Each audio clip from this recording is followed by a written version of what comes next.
தெய்வத்தின் குரல் 4ஆம் பாகம் அத்வைதம். உயர் பண்புகளுக்கு ஊறு செய்யும் ஆசை. இப்படி பாப ரூபமெடுத்து பழி வாங்குவதில் முக்கியமானது பொய் ஆசைதான். இப்படி பல பொய்களை அடுக்க வைக்கிறது. பொய்க்கும் வித்து ஆசைதான். மனு முதலான மகா பெரியவர்கள் சகல மக்களுக்கும் அகிம்சை, சத்தியம், திருடாமை, தூய்மை, புலனடக்கம் என்ற 5 உயர்ந்த பண்புகள் இருக்க வேண்டும் என்று சொல்லியிருக்கிறார்கள். இந்த 5ஐயும் நாசம் பண்ணுவதாக ஆசை என்பது இருக்கிறது. இம்சை ஏன் செய்கிறோம்? மாம்சத்தில் உள்ள ஆசையினால். இன்னொருடத்தினுமுள்ள ஒரு பொருளில் நமக்கு ஏற்படும் ஆசையால் அவனை இம்சித்தாவது அதை பெற பார்க்கிறோம்.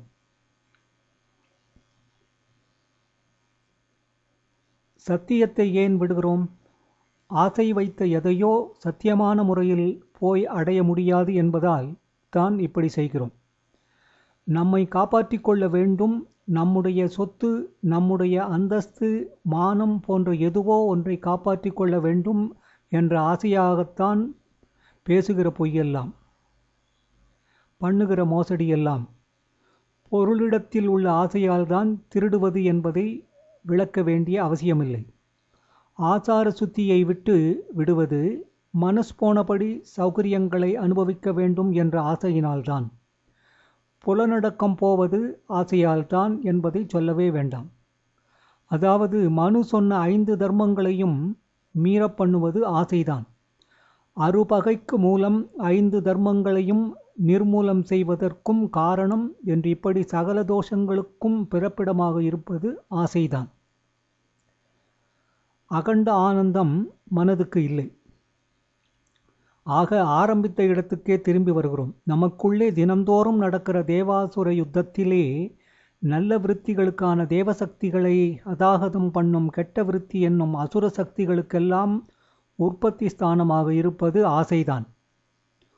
உயர்ந்த சந்தோஷத்தை தருவதாக நமக்கு தோன்றுகிற நல்ல ஆசைகள் கூட உண்மையில் துன்பம் தருபவைதான்.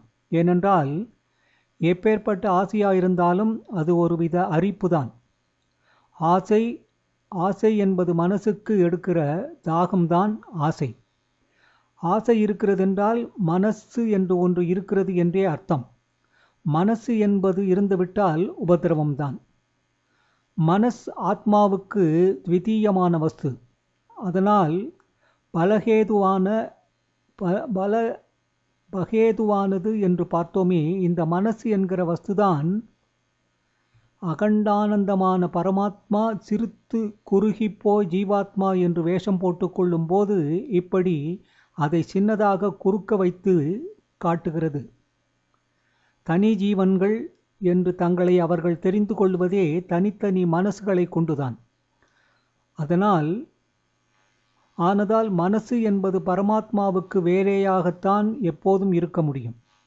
ரொம்ப உயர்ந்த நிலையில் கூட அது பரமாத்மாவை தொட்டு கவிந்து கொண்டோ அல்லது பரமாத்மாவின் சக்தி, கருணை முதலானவற்றை ஓரளவுக்கு தனக்குள்ளும் நிரப்பிக்கொண்டோதான் இருக்க முடியுமே தவிர அப்படியே அவனுடைய அகண்டாகாரமாக விஸ்வரூபத்தோடு ஒன்றாகி அவனுடைய அகண்ட ஆனந்தத்தை தானும் அனுபவிக்க முடியாது.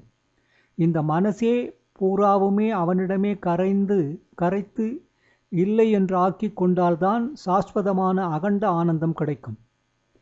வைகுண்டத்திலே கைலாசத்திலே பேரானந்தம் அனுபவிப்பதாக சொல்லுவதும் கூட மனசை வைத்து கொண்டுதான் பெரும் அனுபவம்தான்.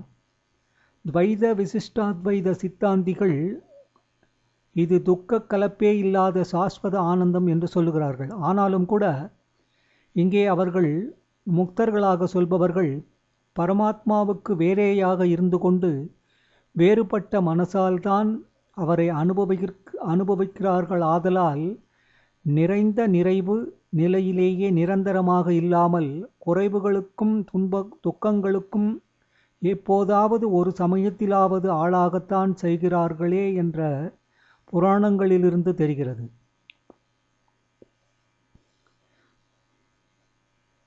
சாக்ஷாத் அம்பாள் மகாலட்சுமியிடமிருந்து நாரதர், சனகாதிகள், பிருங்கி மகரிஷி மாதிரியான மகா பெரியவர்களும் கூட தனியான ஒரு மனசோடு பரமாத்மாவுக்கு வேறே மாதிரி பாவத்தில் இருக்கும்போது துக்கத்துக்கும் கோபத்துக்கும் ஆளாவது, சாபத்துக்கு ஆளாவது, பரமாத்மாவை பிரிந்து ரொம்பவும் துக்கிப்பது, பூலோகத்திலே பிறந்து பச்சாதாபப்பட்டு மிகவும் உக்கிரமாக தபஸ் செய்து தாங்களாகவே வருத்திக் கொள்வது என்றெல்லாம் அவஸ்தைப்படத்தான் வேண்டியிருக்கிறது என்று புராண கதைகளிலிருந்து தெரிகிறது.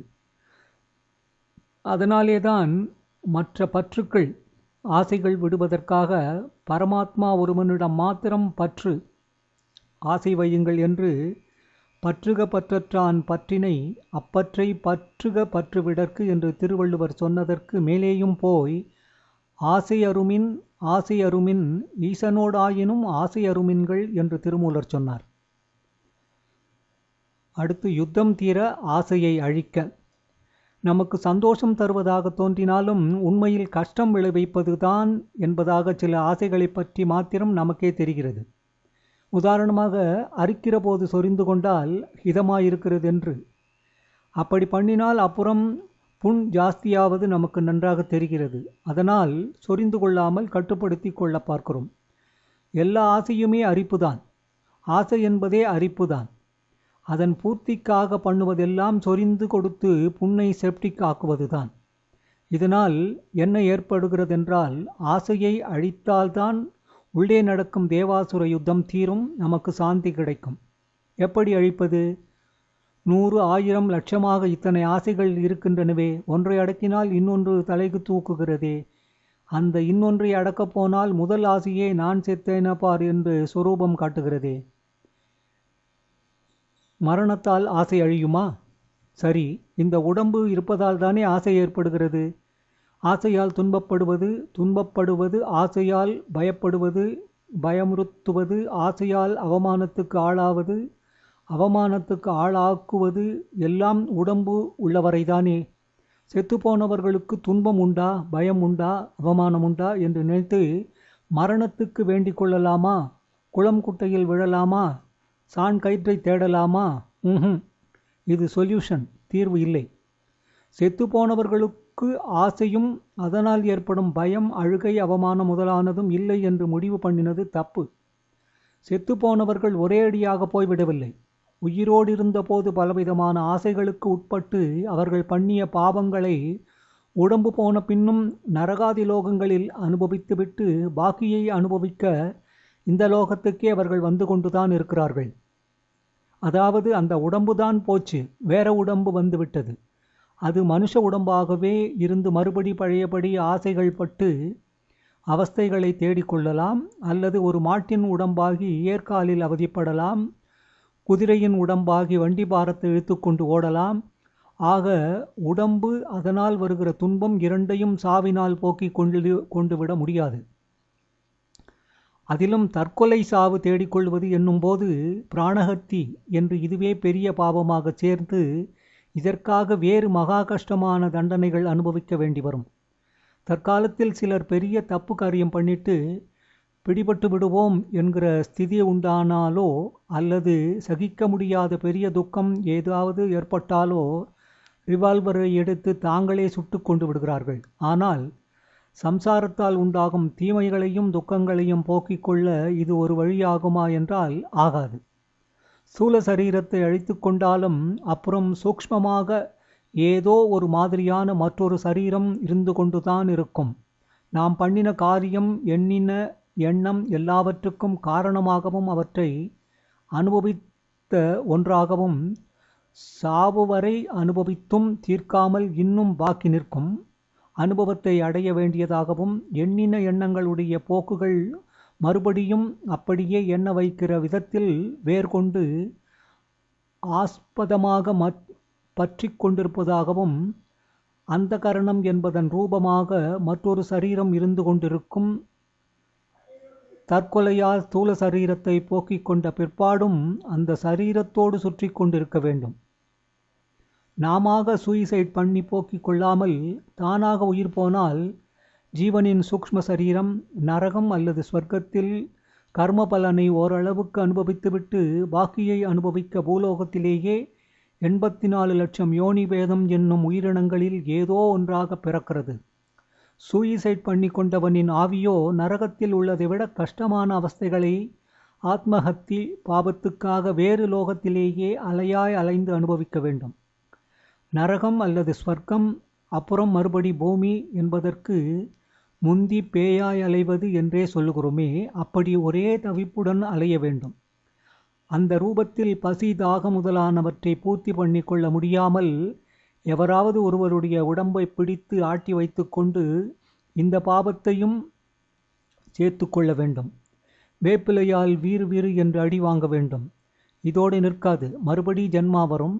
எந்த தப்பு வெளிவந்து விடுமோ என்று பயந்து தற்கொலை செய்து கொண்டானோ, அல்லது எந்த தோல்வியை தாங்க முடியாமல் சுட்டு கொண்டானோ, அல்லது எந்த வியாதி கஷ்டம் தாங்காமல் விஷத்தை சாப்பிட்டானோ, அந்த தப்பு மாதிரியே ஒன்று அடுத்த ஜென்மாவில் அம்பலமாகி மானம் போகத்தான் போகும். அல்லது அதே போன்ற தோல்வி அப்போது ஏற்படத்தான் செய்யும். அதே மாதிரி வியாதி உபாதைப்படத்தான் செய்யும். அதனால் தற்கொலை மூலம் எதிலிருந்து ஒருத்தன் தப்புவதற்கு நினைக்கிறானோ அதனிடமிருந்து தப்புவதென்பது இல்லவே இல்லை. இதனாலெல்லாம் தான் ஆத்மஹத்தி பெரிய பாபம் என்று தர்மசாஸ்திரங்கள் முடிவு செய்திருக்கின்றன. இக்கால சட்டப்படியும் கூட அது சட்டம் என்று வைத்திருக்கிறார்கள். படவேண்டிய கஷ்டங்களோடு கூட வேப்பிலை அடியும் வாங்குவதுதான் மிச்சம். அடுத்தது பிறவி தண்டனை. ஒரு விதத்தில் பார்த்தால் இயற்கை மரணத்துக்கு அப்புறம் புனர்ஜென்மா ஏற்பட்டு மறு உடம்பு வருவது கூட அடி வாங்குவதற்குத்தான். சாத்வீக தண்டனை அதிகமாகிவிட்ட இக்கால சட்டமுறை அமலுக்கு வருவதற்கு முன்பெல்லாம் குற்றவாளிகளுக்கு இத்தனை கசையடி என்று தண்டனை விதிப்பார்கள். கட்டி வைத்து அடிப்பார்கள். பெரிய குற்றங்களுக்கு தரும் அத்தனை கசையடிகளையும் குற்றவாளியால் ஒரே சமயத்தில் தாங்கிக் கொள்ள முடியாது. நடுவிலே மூச்சை போட்டுவிடும் அல்லது உயிரே போய்விடும். இப்படி ஆவதற்கு விடக்கூடாது. ஒவ்வொரு கசையடியையும் அவன் அனுபவித்து கஷ்டப்பட வேண்டும். அப்போதுதான் தண்டனை பெற்றதாகும் என்ற அபிப்பிராயம் அப்போது நியாய பரிபாலனமாக நினைக்கப்பட்டது. அதனால் என்ன பண்ணுவார்கள் என்றால், பக்கத்தில் ஒரு வைத்தியரை வைத்துக்கொண்டே அடிக்க ஆரம்பிப்பார்கள். அவர்கள் குற்றவாளியை அவ்வப்போது பரீட்சித்து கொண்டே இருப்பார். ஏதோ ஒரு கட்டத்தில் அதற்கு மேல் ஸ்மரணையோடு வலியை அனுபவிக்க முடியாதென்றோ பிராணன் போய்விடும் என்றோ அவருக்கு தெரிந்தால் உடனே இதோடு இன்றைக்கு போதும், நாளைக்கு அப்புறம் மீந்தால் அதன் பின் வரும் நாட்களில் பாக்கி அடித்து கொள்ளலாம் என்று சொல்வார். அப்படியே நிறுத்தி விடுவார்கள். அப்புறம் குற்றவாளிக்கு ஆகாரம் போடுவார்கள். நல்ல ஆகாரமாகவே போடுவார்கள். அப்போதுதான் அடிவாங்க சக்தி இருக்கும். அப்புறம் நன்றாகவும் தூங்கவும் பண்ணுவார்கள். இந்த உபச்சாரமெல்லாம் மறுபடி தண்டனை தருவதற்காகவே தான். மறுநாள் மறுபடி பூஜை ஆரம்பித்து விடுவார்கள். அந்த மாதிரி தான் நாம் பண்ணின பாவங்களை அனுபவிக்க உடம்பை கொடுத்து கஷ்டங்கள் என்கிற கசையடிகளை பகவான் கொடுக்கிறார். இந்த உடம்பு அதற்கு மேலே தாங்காது என்று அவர் நினைக்கிற கட்டத்தில் சாவை அனுப்பி வைக்கிறார். அப்போதைக்கு தூங்க பண்ணிவிடுகிறார். கொஞ்ச நாள் அவரிடம் லைப்பு. அப்புறம் அதே உயிரை பிறப்பிக்கிறார். குழந்தையாக பிறந்து பால்ய தசை முடிகிற வரை அதற்கு கஷ்டம் அதிகம் தெரிவதில்லை. வியாதி வக்கை அதை பிடுங்கி எடுத்தாலும் அப்பா அம்மா அடித்தாலும் அப்போதைக்கு ஏதோ விராட்சி என்று கத்தி தீர்க்கிறதே தவிர துக்க சுமை என்று ஒன்றை தோளிலே போட்டுக்கொண்டு நீடித்து துன்பப்பட்டு கொண்டிருப்பதில்லை. வயசு வந்த பின் நாம் படுகிற கஷ்டத்தில் கால்வாசிதான் நாம் நடைமுறையில் பிரத்யட்சமாக அனுபவிப்பதாக இருக்கும். பாக்கி முக்கால்வாசி அந்த கஷ்டத்தையே பற்றி நினைத்து நாம் தோளில் தோய்த்து போட்டு கொள்வதுதான். துக்கம் கால்வாசி என்றால் துக்கம் கொண்டாடுவது முக்கால்வாசி. ஏற்பட்டுவிட்ட துக்கத்தை நினைத்து பார்ப்பது, இது போதாதென்று இதிலிருந்து இன்னும் என்னென்னவோ உண்டாகுமோ என்று இனிமேல் ஏற்படக்கூடிய துக்கங்களை கல்பித்து கொண்டே இருப்பது ஆகியவற்றின் பாரம் நமக்கு ஜாஸ்தி. குழந்தைக்கு இந்த மனச்சுமை இல்லை.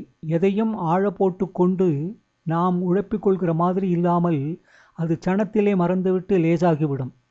நம் மாதிரி அதற்கு வாழ்க்கை பிரச்சனைகளும் இல்லை. பொதுவாக குழந்தை பிராயமானது விளையாட்டு சீராட்டல் என்று சந்தோஷமாகவே போகிறது. குற்றவாளிக்கு ஆகாரம் போட்டு போஷிப்பு பண்ணி மறுபடி தண்டனை வாங்குவதற்கு திராணி உண்டாக்கிய மாதிரி நமக்கு பால்யத்தை வைத்திருக்கிறார் பகவான். அப்புறம் மறுபடி கஷ்ட கசையடி ஆரம்பித்து விடுகிறது.